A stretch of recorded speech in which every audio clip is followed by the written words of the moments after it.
भोलानाथ पाऊस पडेल काय, शाळेभोवती टले साचून सुट्टी मिळेल काय. भोलानाथ आणि देवा चक्क त्यांची प्रार्थना ऐकली. जोराचा पाऊस झाला आणि शाळेला सुट्टी मिळाली. हे हे हे, आज सुट्टी. दोघेजण आनंदाने नाचत होते. आईनंही मग स्वयंपाकाचा खास बेत केला. संध्याकाळी बटाटे वडे आणि कांदा भजी खाऊन सगळ्यांची मन तृप्त झाली. दुसऱ्या दिवशी पहाटेच दोघेही शाळेत जायला उठले, पण आईनं परत झोपायला पाठवलं. का ग आई, आज पण सुट्टी आहे का शाळेला, रोहनने विचारलं. अरे हो, तुमच्या शाळेला जायच्या रस्त्यावर मोठं झाड पडलं आहे, त्यामुळे स्कूल बस जाऊ शकत नाही. तुमच्या मॅडमचा मेसेज आला होता, आईनं सांगितलं. रोहन आणि चिंगीला दुसऱ्या दिवशीही सुट्टी मिळाली. दोघंही खूप खुश झाले, पण थोडा वेळच कालपासून घरातल्या घरात बसून कंटाळा आला होता. पाऊस असल्यामुळे बाहेर खेळायला जाऊ शकत नव्हते. दुसऱ्या शाळेत शिकणारे त्याचे मित्र शाळेत गेले होते. बाबा, कंटाळा आला हो. घरात बसून रोहन तक्रार करीत म्हणाला. रोहनचे बाबा वर्क फ्रॉम होम करत होते, म्हणून ते घरी असत. पण आता दोघी मुलाचे चेहरे पाहून त्यांना वाईट वाटलं. आपल्या लहानपणी आपण केलेल्या गमती त्यांना आठवल्या. त्यांनी आपल्या मनात काहीतरी ठरवलं. त्याच्या घरापासून जरा दूर त्याची शेती होती. रोहनचे आजोबा सकाळीच उठून तिथे जायचे, कारण संध्या भातशेती लावायचे काम चालू होतं. चला रोहन, चिंगी, तुमचे रेकोट आणि गणबूट घाला. बघू आपण आज आपल्या शेतावर जाऊन. बाबांनी ऑर्डर सोडली. हे शेतावर मज्जाच मज्जा, चिंगी ओरडत म्हणाली. तयारी करून दोघेही बाबांबरोबर शेतावर जायला निघाले. आईनं बरोबर थोडा खाऊ बांधून दिला. मुख्य डांबरेल रस्ता संपला आणि शेताचा रस्ता लागला. चिंगी, सांभाळून, चिखल आहे, बाबांनी सांगितलं. तरी चिंगी पाय घसरून पडता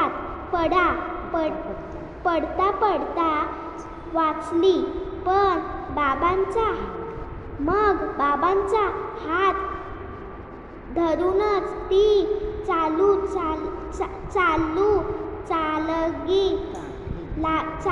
लागली. रोहन मात्र एकटाच धडपडत पण मजेत चालला होता. आजूबाजूला बऱ्याच लोकांची शेती होती. चांगला पाऊस झाल्याने सगळ्यांची भातशेती लावायची धावपळ चालू होती. कोणाच्या शेतात कामगार रोप लावत होते, तर काही ठिकाणी ट्रॅक्टरने जमीन नांगरून मऊ चिखल करायला घेतली होती. रोहनच्या शेतात देखील लावणी भाताची रोपे जमिनीत लावणे चालू होती. आजोबा कामगारांबरोबर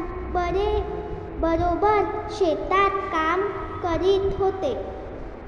आजोबा, आम्ही आलो. चिंगीन जोरात आजोबांना आवाज दिला. अरे रोहन, चिंगी, तुम्ही या.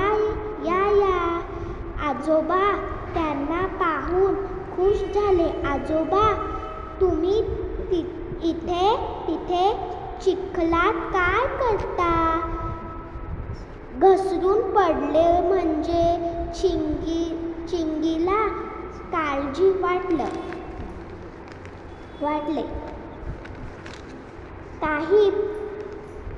काही पडत नाही. तुम्ही पण या इथे. आपण रोपे लावून. आजोबा हसत म्हणाले. शेताच्या कडेला बसण्यासाठी एक तात्पुरती सोय केली होती. रोहनच्या बाबांनी दोघांना तिथे बसवलं, पण रोहन चुळबुळ करत लागला. त्याला आजोबाबरोबर शेतात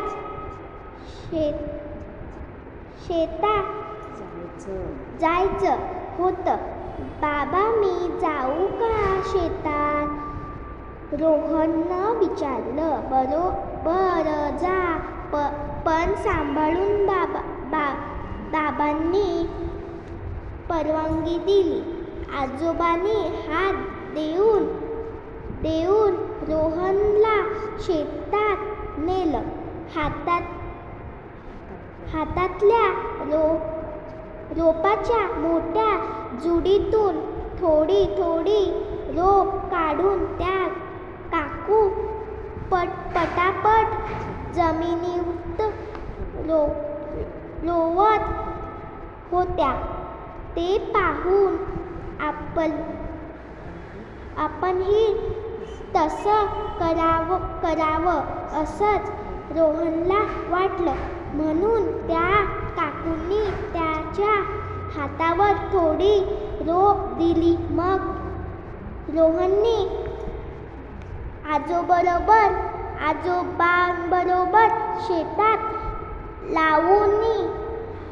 लावणी करू लागला. चिखलात हात घालायचा एक नवीन अनुभव घेऊन रोहनला मजाच आली. रोहन आता पुढे झाला. इकडे ये बरं चिंगी. एकटी कंटाळली बसून बाबांनी रोहनला बाहेर बोलावलं. हो बाबा, आलोच. रोहननं बाहेर येऊन स्वच्छ हातपाय धुवून घेतले. चला आता दुसरी गंमत दाखवतो तुम्हाला, बाबा म्हणाले. मग बाबांनी हातात एक काठी घेतली शेताच्या बांधावरून ते चालत निघाले. त्याच्या मागोमाग रोहन आणि चिंगी चालत होते. थोड्या पुढे गेल्यावर बाबांना कडेला एक बिळासार काही दिसलं. आता बघ चिंगी बाबा म्हणाले. बाबांनी ती काठी हळूच त्या बिळात घातली तर काय आश्चर्य, बिळातून एक खेकडा निघाला. पण परत तुरुंतुरू जाऊन दुसऱ्या बिळात शिरला. आम्ही लहान होतो तेव्हा आम्ही ते खेकडे पकडायचो. त्याला दोरी बांधून आम्ही गाडी खेळायचो. पण आता तुम्ही पकडायला जाऊ नका व्यवस्थित पकडला नाही तर कडकडून चावतो तो. बाबा हसत म्हणाले, रोहन दादा चला ना आपण कागदाच्या होड्या बनवू. तो ओढ बघ कसा छान वाहतोय. चिंगीने दादाला गळ घातले. दोघेही मग होड्या बनवून पाण्यात सोडून लागले. कधी कुणाची भरभर निघून जायची तर कुणाची तिथे पलटी व्हायची. चिंगीला या खेळात खूप मजा आली. चला चिंगी आणि रोहन भूक लागली. असेच थोडं खाऊन घ्या. बाबांनी हाक दिला. आईनं दिलेल्या सँडविचवर दोघांनी ताव मारला. आता घरी जायच्या आधी अजून एक खेळ बाबा म्हणाले. काय कोणता खेळ? रोहनला उत्सुकता लागली होती. बाबांनी आपल्यासोबत मासे पकडायचा छोटा गळ आणला होता आणि गळाला खाणे लावण्यासाठी आई सकाळी पोळ्या करताना कणकेचा छोटा गोळा बाबांनी पळवला होता. बाबांनी गळ्याच्या टोकाला कणिक लावली आणि गळ पाण्यात सोडला. लगेचच छोटे छोटे मासे त्या गळाभोवती जमा झाले. चुप आवाज काढत कणिक खाऊ लागले. चिंगीला ते पाहून खूप मजा वाटली. ती टाळ्या पिटत ओरडू लागली. पण तिच्या आवाजाने मासे घाबरून परत पाण्यात खाली पडले. ए चिंगी थांब ना जरा, ओरडू नकोस, मासे पळाले बघ. रोहन जरा चिडला. असू दे रोहन, आपल्याला आता मासे पकडायचे नाही. छोटे आहेत ते, फक्त कसे पकडतात ते दाखवले तुम्हाला, बाबा म्हणाले. तेवढ्यात आजोबाही शेतातून बाहेर आले. चला मुलांनो, आटोपलेला की नाही तुमचा खेळ? दुपारीची जेवणाची सुट्टी झाली. त्या काका काकूंना जेवू दे. आपणही जाऊ या घरी. जेवायला काही ग? काय ग चिंगे? आजोबांनी म्हणाले. हो आजोबा, चिंगी नाचत म्हणाली. मग बाबांनी सामान गोळा केलं. मी सगळे घरी जायला निघाले. मजा आली की नाही? रोहन बाबांनी विचारलं. हो खूप, पण आता आम्ही सुट्टी असली की नेहमी इथे येणार, रोहन उत्साहान म्हणाला. चालेल ना आजोबा? अरे बेशक, कधी पण या. शेत आपलंच आहे. आजोबा हसत म्हणाले. ये हे पोरांनी गिल्ला केला.